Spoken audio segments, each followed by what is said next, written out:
I'm at Codestock in Knoxville, Tennessee with Jim Wooley. How are you, sir? Good to meet you.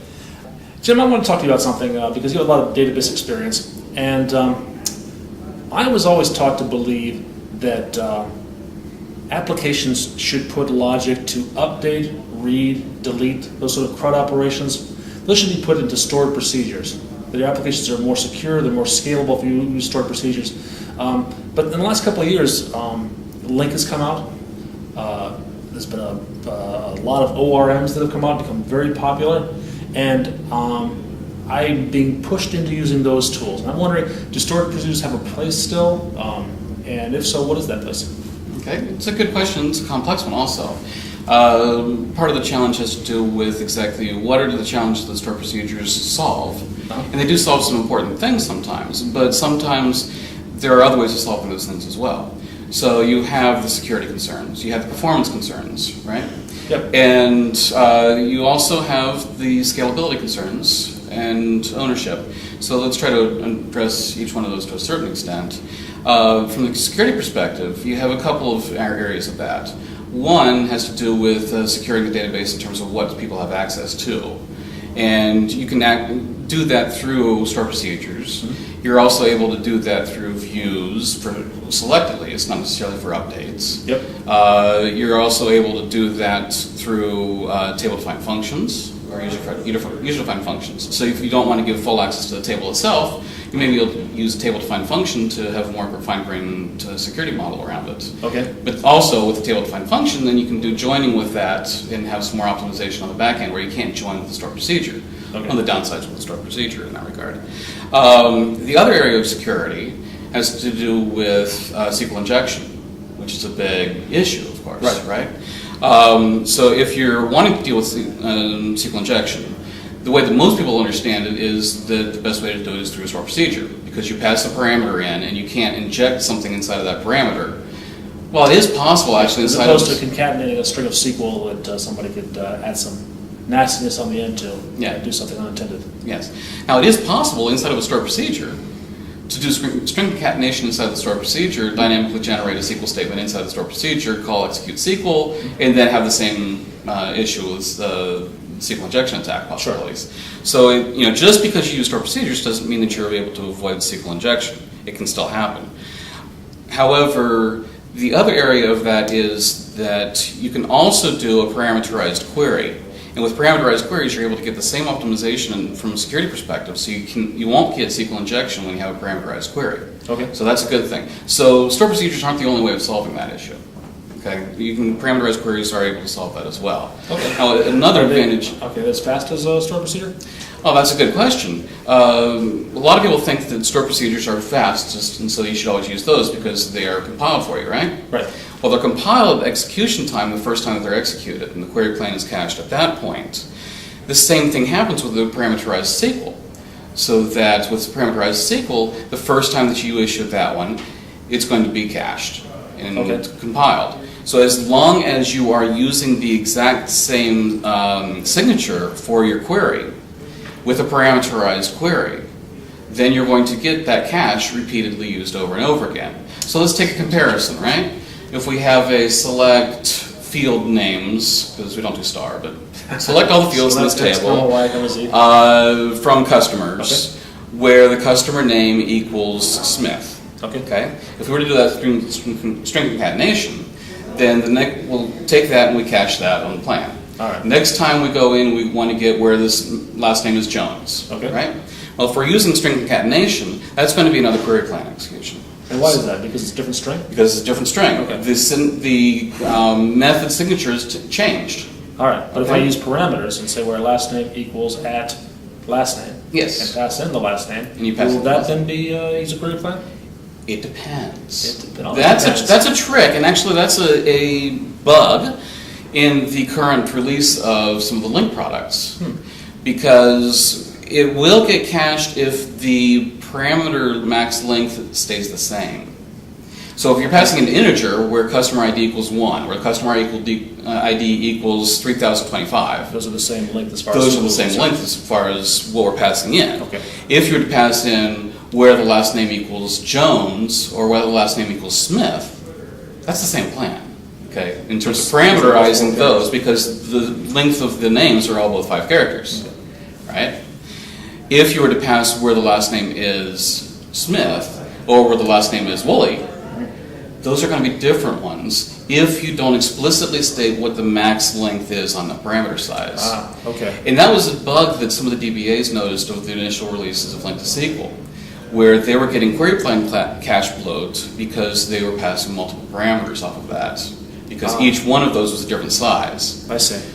Now, when there's nowhere within Link to specify what that maximum length is that you want to pass. Not within Link to SQL. The metadata that Link to SQL retains from the database does not include the maximum length size. So ideally, what you want to do is to determine what your maximum last name would be, based on the data you're inputting, and use that and just pad everything else, or maybe not pad everything else, but there's some inefficiencies to doing that, isn't there? Oh, it depends on how you're padding. If you're padding with characters, yes, it'd be inefficient because then you'd be passing out into it a string that has all these padded extra strings. Now, if you're using a variable length string and a varchar and varchar as your data type, then that's not going to be padded out that much. Okay, so if it's not varchar, it doesn't care. SQL doesn't care. It's just as optimal for. Why not use a varchar max and pass that in? I can't guarantee whether it cares or not. And one of the tricks with, if you do excess optimization on the database, is that sometimes that excess optimization works now, but the next release may not work quite as well, or may make it worse. Okay, so that's one of the advantages of using an ORM, relying on people who know the products the best to be able to make those optimizations for you. And because you're declaratively stating what it is that you want, you're able to tweak that and have a different implementation based off of your end provider when you change your provider or there's an update or something like that. So getting back to the parameter lengthening issue, there are ways to do it which work better now with ADO.NET. With ADO.NET, if you're setting the parameter size itself, in terms of adding a parameter to a command, the way that a lot of people do it is by add with value, and you add with value with the parameter name and then the value, right? Yep. Well, that one's going to have the exact same issue because it doesn't set the max length size. Now, you can specify explicitly what the max length size is, but you have to add parameter, not add with value. Okay, so it's more code to do that. It's more code to do it, and that's why a lot of people don't do it. Sure. Which, if you're manually writing the code, it's going to take a lot more work. If you're using an ORM, and that ORM knows how to handle that, then it's going to handle that for you, right? Sure. Or you're using some sort of code generation technique or something like that. That'll be beneficial. Okay, so the good news is, with the next release of Link to SQL, Damien Giard on his weblog just released recently a list of 42 new enhancements for Link to SQL for the next release with .NET 4 in 2010. That's Visual Studio 2010, not necessarily in 2010. Is the official word. We don't know yet. We don't know it yet.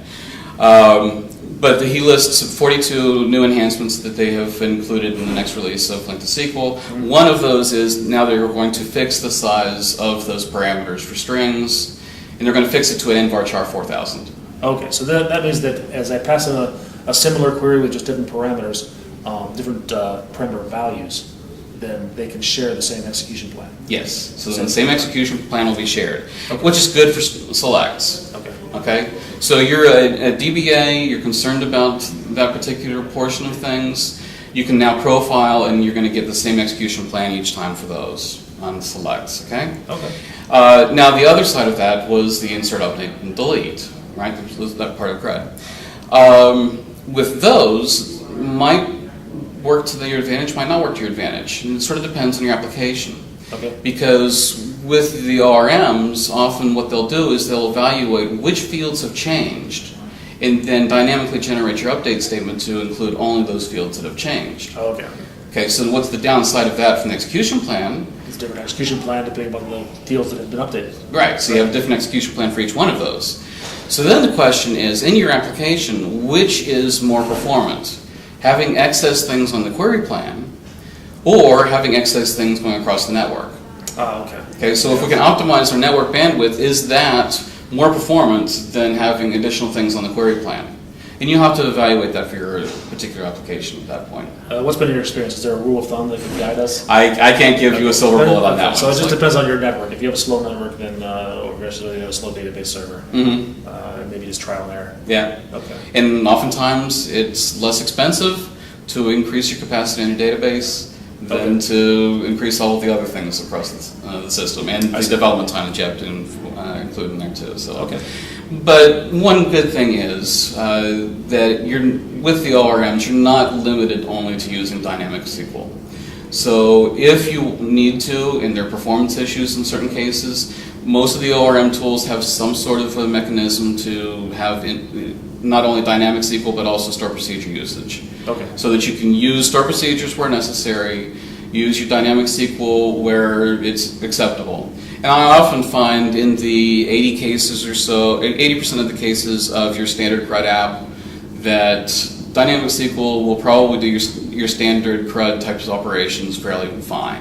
It's when you start getting into reporting and complex querying and joining and things like that where you're really going to need the power of the store procedure. And luckily, if you're able to do that with your right ORM, then you're going to be able to leverage both sides of that. So you can have the best of both worlds. So this is a philosophy that I take, is I take the easiest way possible until it doesn't work.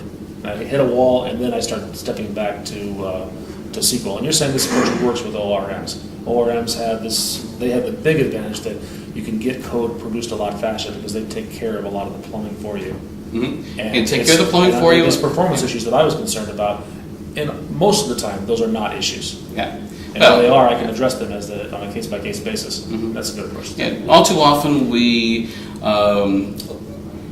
over-tweak the performance on our code. We try to get the smallest code and tweak a loop so that it does things really creatively and to be more performant. But how much performance are you really gaining off of that? Absolutely. The price of that is that the time you spent gaining nanoseconds of that loop is time you could have been spent chasing the real bottleneck. Yes. That's always the fun challenge, to try to figure out what the best option is there. So if you're able to abstract away having to deal with all the plumbing, then that allows you to do things for business in terms of actually solving things for them, giving them more return on investment, which is a real important plus. That's what they're paying you for. They're not paying you for elegant code.